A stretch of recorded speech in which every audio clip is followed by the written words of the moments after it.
everybody, welcome to AMC Movie Talk for movie fans. I'm your host, Sinead DeFries, and this is The Daily Show, where we bring you the latest news from the world of movies, plus some insight into what it all means. Joining us this morning, is your editor-in-chief for AMC Movie News, John Campea. Well, greetings and salutations, everybody. Welcome to the best damn movie-related show on the planet Earth, coming to you live from right here at the Stream.TV studios here in Hollywood, California, and manners maketh man. Also here is AMC's Christian Harloff. Yeah, can't wait for John to tell you guys about Phase 3. Oh, wait, I guess I missed that. You missed that. Too late. Oops, sorry. Yeah, I missed it too. That's okay. Also here is writer-director John Schnepp. Yale, not Oxford? What is it? Oxford's not Brogues. Yep. Bros? I don't know. Bros. Bros would be funny, though. All right. I hope it'd be good. After years of delays, the fifth installment of the Pirates franchise, Pirates of the Caribbean: Dead Men Tell No Tales, has officially begun production. The film stars Johnny Depp, Jeffrey Rush as Barbossa, and Javier Bardem as the new villain, Captain Salazar. The synopsis for the new film reads like this. Thrust into an all-new adventure, a down-on-his-luck Captain Jack Sparrow finds the winds of ill fortune blowing even more strongly when deadly ghost pirates led by his old nemesis, the terrifying Captain Salazar, played by Bardem, escape from the Devil's Triangle determined to kill every pirate at sea, including him. Captain Jack's only hope of survival lies in seeking out the legendary Trident of Poseidon, a powerful artifact that bestows upon its possessor total control over the seas. John, your thoughts on the new Pirates film? I'm doing it again. I'm drinking the stupid Kool-Aid again. I like what I'm hearing. How stupid am I? I like what I'm hearing. It's Transformers 4 all over again. You know, Transformers 2 crap, Transformers 3 crap. But Transformers 4 looks good, and I bought in, and I drank the Kool-Aid, and I thought, yeah, this is gonna be good. Pirates 2 sucks, Pirate 3 sucks, Pirates 4 sucks.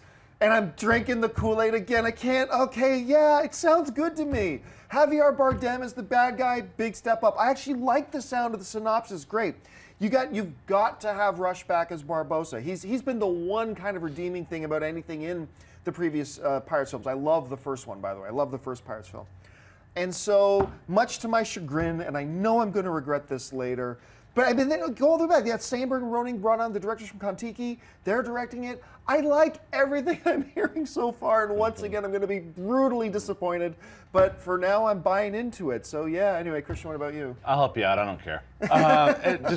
Listen, I mean, I like the addition of all the people that you said as far as Bardem, and I just, when you hear that synopsis, to me, it sounds like you could be describing the second one, the third one. It doesn't seem any different from any other movies they've done so far. It's got a little Percy Jackson flavor in there. Yeah. I have the Trident. Yeah, I mean, a little bit, something different. But I liked, we've talked about this in the show many times. I liked the first one.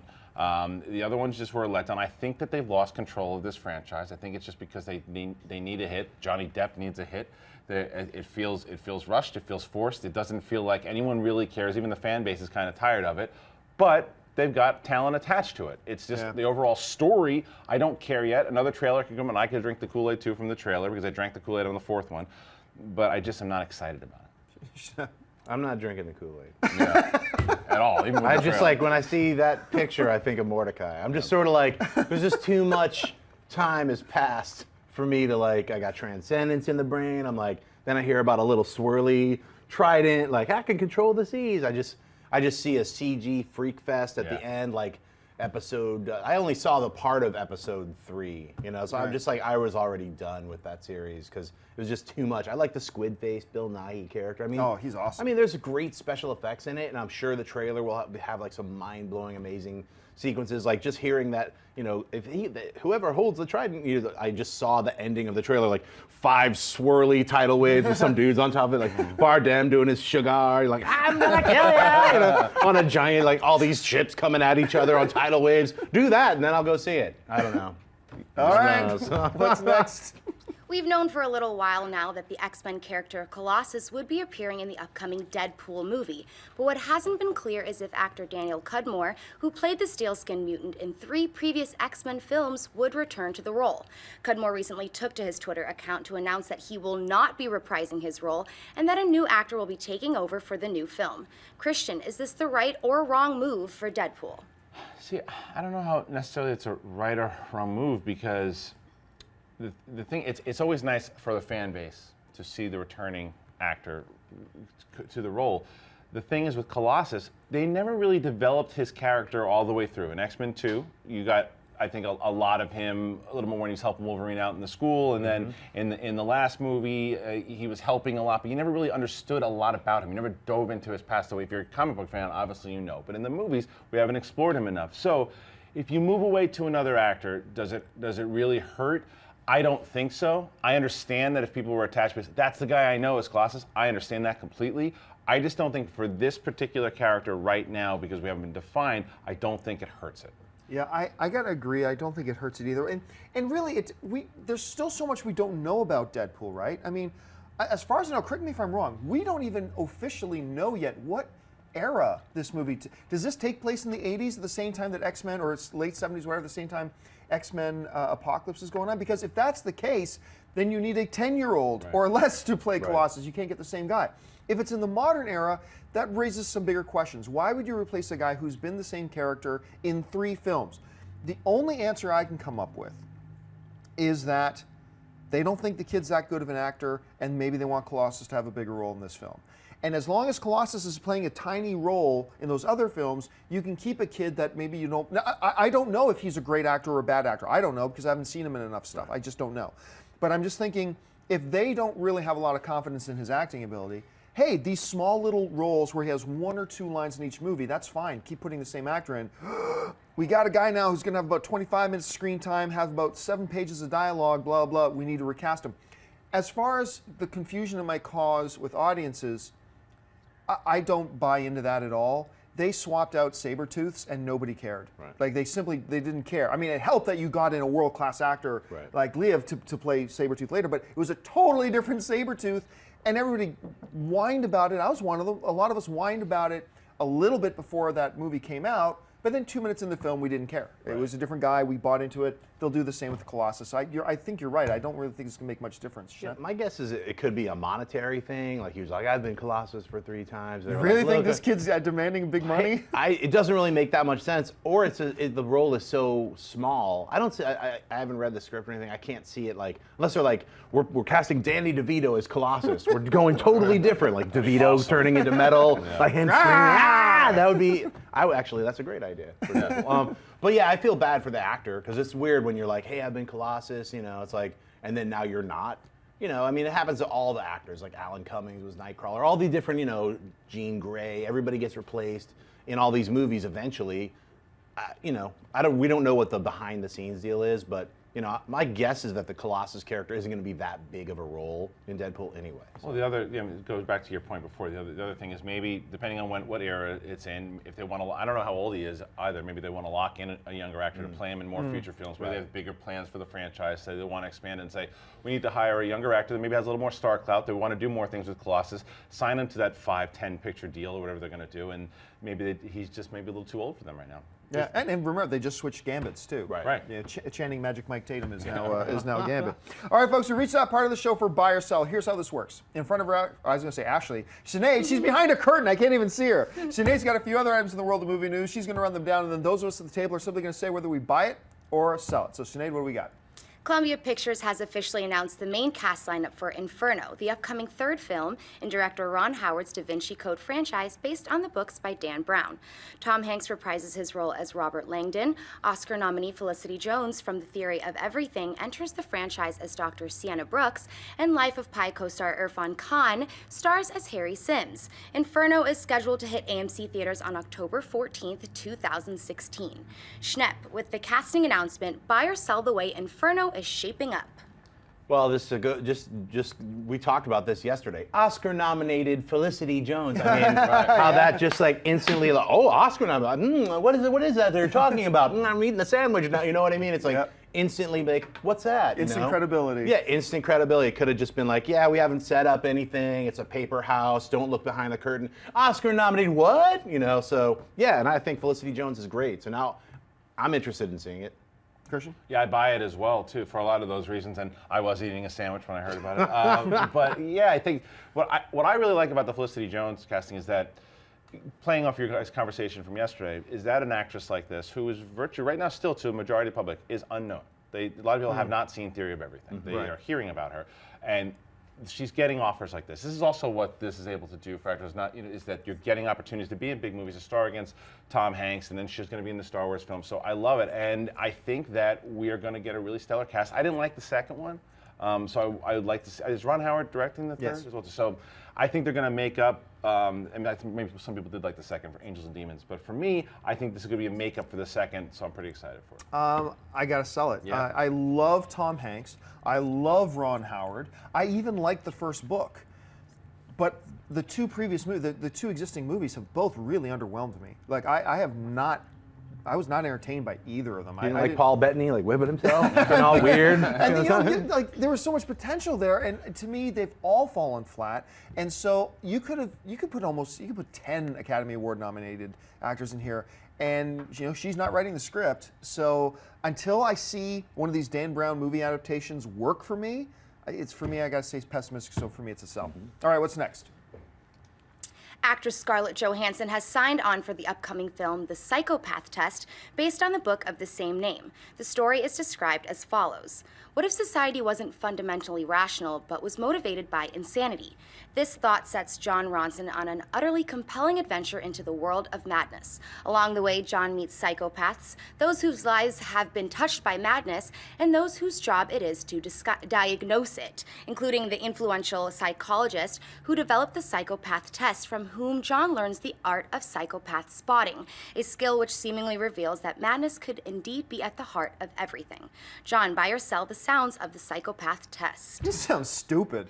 I mean, now, this could be, so sell. But remember, this could be just a bad synopsis. This could just be a badly, because I believe the synopsis is taken directly from the book. So maybe it's not a well laid out, well presented, summation of what the story really is. So look, keep an open mind for later, but just from what's in front of me, nothing about this sounds appealing to me other than the fact that Scarlett Johansson's in it, and who's starring it is not enough to make me buy it. So for me, it's a sell. Christian? I'll sell it also, but it kind of reminds me of the Crazies a little bit from what it sounds like. But there's just not enough there yet. It could be one of those movies that it doesn't seem like a mass audience movie for sure. Yeah, and yeah. it's one of those movies that we could be talking about. Like, dude, what is this thing called again? So Psychopath Test. The one it's right behind me. So the Psychopath, dude, did you see it? Oh my God, it actually is really crazy. Or it could be like, what a stink bomb that thing was. So it's going to be a smaller film, and I hope that it's cool. And she seems to be doing movies that are putting her in very different situations, whether it be Under the Skin or even Lucy, which I didn't love, but she's very different, and I think she's taking the right roles for her stardom. So this could be something interesting. Yeah, I'm going to buy it.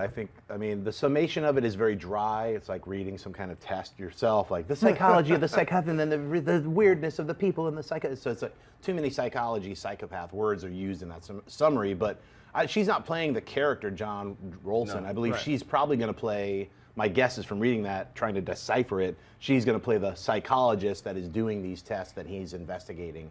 But it actually sounds really cool, like that all of us are insane, really at the core of it. So it's like, well, let's go watch a movie and we come out feeling crazy. You know what I mean? It's like, it could be one of those really fun films. So that's why I'm buying it. I think it sounds very interesting.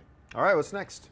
The new X-Men film, X-Men Apocalypse, starts shooting in Montreal, Quebec, Canada in April, and the casting announcements continue to roll out. Director Bryan Singer has announced that the teleporting mutant Nightcrawler is returning to the X-Men universe and will now be played by Dawn of the Planet of the Apes co-star Cody Smit-McPhee. Nightcrawler was previously played by actor Alan Cumming in the second X-Men film. Christian, buy or sell the return of Nightcrawler being played by Cody Smit-McPhee? I buy the return and I buy the casting. I know that we haven't really seen too much from McPhee yet, and he didn't have that much to do in Dawn of the Planet of the Apes, but I thought he was fine, and I actually think he reminds me of a young Alan Cumming in that picture, and from what Bryan Singer has set up and what Nightcrawler is being fairly awkward and just very eccentric. I think that he could pull this off, and I'm curious to see what kind of chops he has, and if Singer believes that he can fit the character, then I'm all aboard. Shep? Yeah, I buy it too. I'm looking forward to seeing Nightcrawler again. I feel bad for him. He's gonna have to get all that blue makeup on. It's like, welcome to the Blue Club. You know, everyone's blue in the X-Men. I buy this. And you know, as a matter of fact, the sudden disappearance of Nightcrawler after X-Men 2 has always been one of the big mysteries to me. Because Alan Cumming crushed that character. Yeah. And I love the Nightcrawler character, both in the comics and I love the big screen version of him. He was cool. he was pretty much universally loved in it, and then X-Men 3 comes along and just gone. Just gone. It's a good thing. Yeah. I mean, just go. I mean, it's always been one of those things. So I love that the character is back, and you're right. I think this kid's going to do a really good job. The age seems right. So yeah, count me in. Count me in. All right, folks, we reached that part of the show for mailbag. Listen, if you've got a topic or a question you'd like us to address on the show, you can email them in anytime to @amcmovienews@gmail.com. Send in your emails. You might see your email asked here on Movie Talk or on our weekend mailbag shows. But listen, if you're watching us live right now, we're going to save a couple minutes at the end of the show to take some of your live Twitter questions. So if you're watching live right now, start tweeting some questions into @AMC Movie News, and Sinead will pick out a couple of your questions at the end of the show. But for now, let's get to the mailbag. So Sinead, what do we have? David Perez writes, "Hello, AMC. You are the best there is at what you do, and what you do is very nice. I have a question regarding Henry Cavill. By the time The Man from U.N.C.L.E. is released, it will have been over 2 years since Man of Steel. Why do you think he chose to wait so long in between major roles? I assumed he would want to capitalize on the visibility that portraying Superman affords a lesser-known actor. While Man of Steel has many critics, from what I saw and read, he was almost unanimously praised for his performance. Cavill may not be an Oscar-caliber actor, but I believe he is talented and seems to embody all of the aspects Hollywood studios look for in leading men. How do you see his career playing out?" As far as, why did he wait so long? He probably went into production on Man from U.N.C.L.E. not long after, all of his publicity and everything for Man of Steel was done. So we sometimes have a skewed view of time from the outside looking in, so there probably wasn't that much of a delay. But at the same time, once you get a little bit of notoriety, let's look at Cuba Gooding Jr. for a second.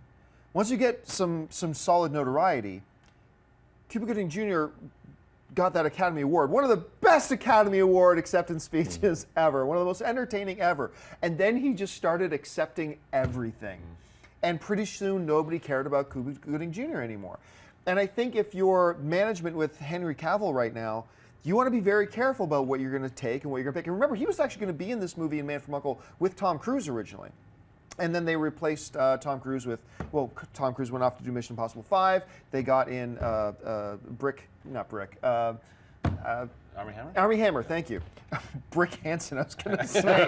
Who is Brick Hansen? Anyway, so now as far as where will his career go, look, he is a very good actor. If you've watched his work in The Tudors, and even when you put him in, what's really telling is when you get a not very good movie, and if you think an actor really stands out in it, and I thought he did in Immortals. I thought he did really good in Immortals, a pretty take it or leave it kind of movie. And everybody knows I thought he was magnificent as Superman. Where will his career go from here? Man from U.N.C.L.E. and whatever he does after that will really determine that. How will his career evolve outside of the DC Cinematic Universe? If he's great in Man from U.N.C.L.E., he's going to have a lot of options. If he sucks, he still has one more Grace movie, I think. But the next two films will determine that. That's how I see it anyway. Schnepp, what do you think? Yeah, I think the next movie can't have the word man in it. Man of Steel, Man from U.N.C.L.E. is like, man against man. No, I gotta pass on that. Yeah, I think, Man of Steel, remember, it was done and they delayed it a year. Yeah. So it's like, I think he was probably like picking different roles and he did a few other things that probably haven't come out yet. So Man from U.N.C.L.E. is the big movie. So that's a big blockbuster film. So that's why you're hearing about that. And that movie itself was delayed in production like a year. So, I don't think it's like any timed out thing necessarily. And of course, he's been shooting with the Batman v Superman for like 10 months. So, I'm sure he's on set doing some other film that maybe we don't even know about yet. So I think it's a fine idea. Well, as far as him as an actor go, I thought he was good even when he was in Count of Monte Cristo. Oh my Cristo, gosh, back a long time ago. So when he's one of those actors I think he's going to prove himself more, but he's so deep into Superman right now. You got all these movies in the DC universe, and that interview he gave not too long ago that we talked about on the show, that he's into playing the character. He knows he's going to play the character for a while, so he's embracing the character. So as far as exposure, he's not going to have to worry about it. He's going to be everywhere. He's going to be on every cup you see at every fast food place you go. You're going to see his face. So it's not a matter of exposure. But as far as roles go, let's not also forget about that little stinker that he did with Bruce Willis. I didn't forget the name of it. It came out. It didn't even make the theaters. Right. I think it's straight to home video or something like that. Right. It was straight to Xbox. Whatever that thing was. So you like if you're his team, you say let's just step back for a little bit. Do a Guy Ritchie film. Have some fun. Change it up a little bit. Get into the universe. Then you can, after Batman v Superman is a juggernaut, which it will be, try another indie. Try something else. Do small roles and test your acting chops out and build up your resume, because I think he's got the chops to be something special. I don't agree that he's not an Oscar caliber actor. I actually think he could be. I agree with eventually. you. Yeah, I agree. All right, what's next? Tom Nicholson writes, "Greetings from England. Love the show. I watch it every day. With the recent news of Spider-Man joining the MCU, I have heard various discussions over which incarnation of Spider-Man Marvel will pick, either Miles or Peter. My question is, do you think Marvel would ever cast a black Peter Parker?" This gets into an issue that we do talk about sometimes, but it's an interesting spin on the question. You know, there have been a lot of questions going around about should they do Miles Morales. I think, you know, the producers and stuff in Spider-Man and the studios have said Spider-Man's Peter Parker, and I think they're going to stick with that. That doesn't say they will never do Miles Morales. I don't think they will in the near future, but hey, it could happen. Absolutely, it could. But I would bet against it personally. When it gets into the issues, though, about changing gender or changing race or whatever certain characters. To me, my position has always been, we'll get into how this affects Spider-Man, but my position has always been, look, as long as it doesn't, quite often, a character's core key elements about what makes them who they are has nothing to do with their race. Sometimes it does. Like, for instance, you can't take Chiwetel Ejiofor's character from 12 Years a Slave and make him, you know, a dude from the Philippines. You just can't do it. You can't make him a white dude, whatever, because that goes against a very core essential nature of who that character is in relation to the story they're in, right? But like Kingpin from Daredevil, whether Kingpin was white or black was completely irrelevant to the character. And I'm going to say this. I have no problem with them giving us a black Peter Parker. Because what are the core essential elements of who Peter Parker is? He's this socially awkward, nerdy, enthusiastic, loyal, faithful kid with big ambitions, but a small body and all that kind of stuff. You describe that, it doesn't matter if he's black, and it does not matter if he's white. So going back to my old mantra about, you know, what races play which character stuff, I don't care. Now, there are exceptions to every rule, absolutely. For me, like an exception was Tonto. You know, I can only think of one truly iconic Native American character in Hollywood, big or small screen, and that's Tonto. One! And you give that character to a white dude.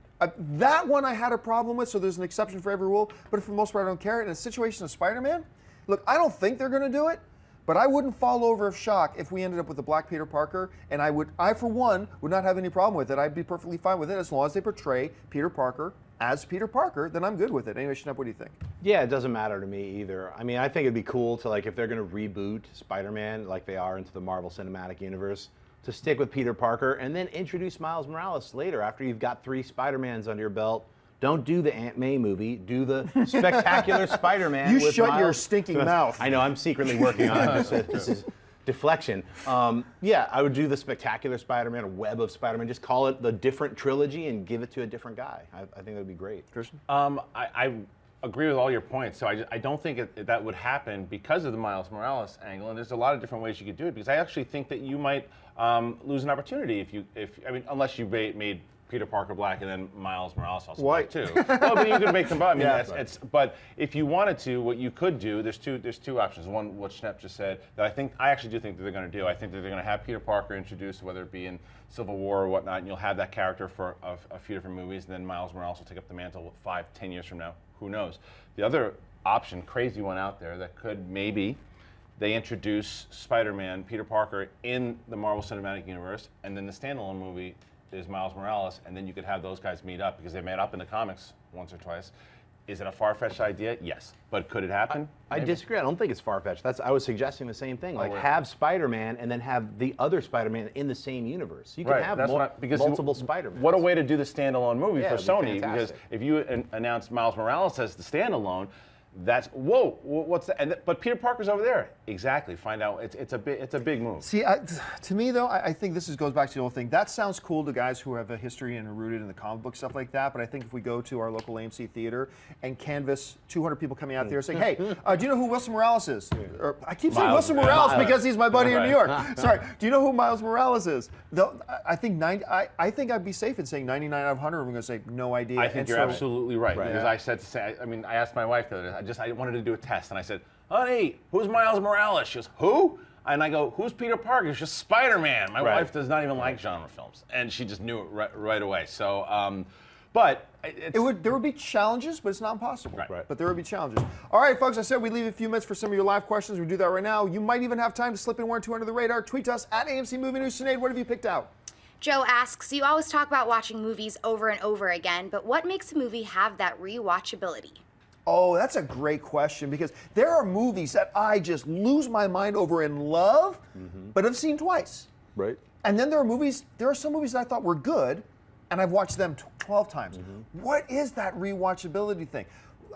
I don't know. I think if they could formulate that and figure out what it is, then they would be serving us crack and vials in the movie theaters, and we'd be there all the time. What is it like? What is it for you guys? I guess would be like, I think it's just the replayability of specific scenes in an order or a sequence where, like, there's some movies that I have that are literally horrible, but they have 3 amazing scenes in them, and I own them on Blu-ray or something because of those scenes, and I won't even watch the entire movie, I'll watch those scenes. But there are films like Aliens that I will watch from beginning to end because the storytelling and the cinematography and the acting and all the setup of all the scenes and the payoff of the entire film is so satisfying that it's like I want to re-experience that. It's not that I've already seen it, I don't need to see it again. It's like I want to re-experience that again and again every year. That's the best. That's the point right there. It's that personal preference that you have and the feeling that you get of how you want to experience it. For me, if Heat's on, I can't. My hand stops. It just stops on Heat. It'll stop on Eternal Sunshine of the Spotless Mind. Something about the Kingsman.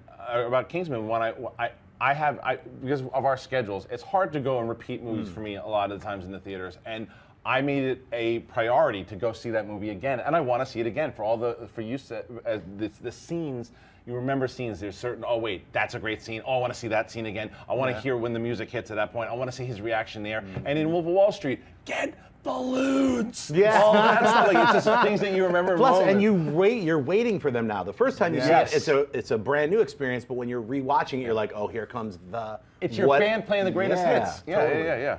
All right, what's next? Christian asks, what not yet depicted superhero deserves a movie? Y'all are the bee's knees. We've been asked that actually a lot of times. I mean, Bishop, I got to take Bishop off the table, I guess, because he's been in a movie. Cable. Cable's a dude I would love to see done right. I mean, like, it looked for a little while like we were going to get it. I thought it looked like they were going to do X-Force for a while. I'm not so sure those plans are really on the table anymore. Right. Maybe they are, maybe they're not. I don't know how you don't have Cable in that, if that's the way you're going. But so that's the one I'll stick with for now is Cable. What about you guys? I think we're getting Adam Warlock. I think we're going to get him Warlock, too, yeah. Go with DC. I'll say Swamp Thing or The Question. Those are 2 characters that are ripe to make a cool movie about or a TV series. Does Flash Gordon count? Because I know we haven't had him in a while. Well, we've had him. Had him once, ish. It's time for a new Flash Gordon movie. All right, 2 more really quick. Dean Knighton asks, if you have any ideas on why Lionsgate has been so silent on everything about the Power Rangers reboot? I think they really just got the wheels moving. I mean, plus, they've had some upheaval, remember. They had a guy who was overseeing and shepherding the whole thing, Roberto Orci. Then he's gone. They've gotten somebody else back in. I think they're now encountering some of the creative bumps. And every project's going to have creative bumps. I think they ran into those right now. I wouldn't worry about it at this point. I mean, look, I don't love the idea that they're doing a Power Rangers movie. But if you do it a certain way, it could work out really well. But at this point, trust me, if you're really looking forward to that movie and what they're going to do, there is no need to worry just because we're not hearing anything yet. It's still a long ways off. What do you guys think? Yeah, we're in a development stage too. So for me, I'm always like, don't announce anything in development until you have to. Yeah, don't blow your load early. You just don't do it. It's one thing when you've shot the movie and it's like we're waiting a long time. Like, hey, put something out.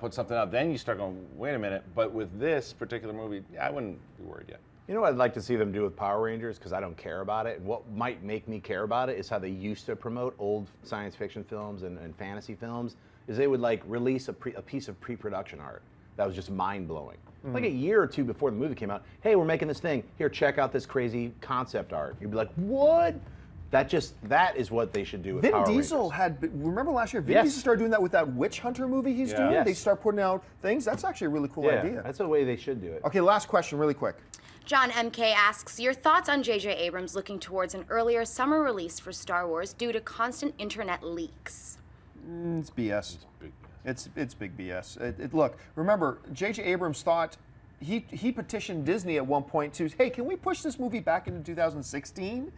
and then they hung on with winter. I don't think they'll be ready. But look, Disney can shock us. Look, don't say never, but I think all these reports and rumors and everything going on, I think they're total BS. I don't put any stock in them whatsoever. Have you heard anything? I think it hurts the movie at this point to do it, because not only are you going to, and you and I were talking about this right beforehand, is that first of all, you can hurt the marketing they're going to have to spend to redirect everything into summer. Then you have the Avengers. You're going to go up against the Avengers whenever you put it into the summer, and then poor Ant-Man would get wrecked too, because wherever you put you'd be cannibalizing your own box you office. own December. You own December. There's nothing there except like The Revenant, which is not going to be a competitor with Star Wars. It'll be a good movie, but it makes no sense to move it at this point. Would I want to see it tomorrow? Of course, but no. We were talking about that, yeah. I think J.J. Abrams is used to having his little mystery box, and Star Wars is so giant that there's Toy Fair, there's all these things that, like, if you're paying attention and you're like snooping around, you're gonna find it. You're gonna spoil the movie for yourself. There's no way not to. If you have a previews magazine and you see a bunch of like Lego toys of some weird invisible dude who's in the Star Wars movie, you're like, what's that? You know? He doesn't have the control over that, so maybe that's why he's like, can we move it early? And Disney's like, look, this is just how it is. We're a giant creature and we're moving forward. So, All right, folks, that'll do it for us for this installment of AMC Movie Talk. Thank you so much for joining us. Don't forget, lots of great films playing in AMC theaters right now. Head on over to www.amctheaters.com for all your theater, showtime, and movie ticket information. If you'd like an audio-only version of this episode, make sure you look in the description of this video and you'll find a link to our podcast feed. And don't forget to share this video on your Twitter and your Facebook. Click the thumbs up button and make sure you subscribe to our YouTube channel. I want to thank, first of all, the guys sitting at the table with me, sitting right here, Mr. Christian Harloff. Christian, where can people find you? Keep firing in those Star Wars questions. We're getting ready for Jedi Council Woo! March at Christian Harloff. Fire them up. And right over there, host of the upcoming AMC Heroes, Mr. John Schnepp. Schnepp, where can people find you? you can find me at Twitter and Instagram, just at John Schnepp and at TDOSLWH. And Heroes is coming at you in March. The Death Superman Lives, What Happened, May 1st. Let's go. And of course, our lovely host today, Sinead DeFries. Sinead, where can people find you online? Twitter and Instagram at Sinead DeFries and at thatsosinead.com. And hey guys, don't forget, join us for the Oscars on Sunday. We're gonna be doing pre-shows, some live like quasi Instagram, tons of Instagram videos we're probably gonna put up during the Oscars, and we're gonna have our Oscar wrap-up show as well. I think we're actually gonna do it at my house. So anyway, my name's John Campy, guys, for AMC Movie News, and until next time, bye-bye. Hey everyone, if you like this video, click that thumbs up button and make sure to subscribe to our AMC Movie News YouTube channel. It's free and helps you stay up to date with all the latest movie news, as well as our daily AMC Movie Talk show. Also, make sure that you follow us on Facebook and Twitter to stay up to date with all of our special promotions, contests, and prize giveaways.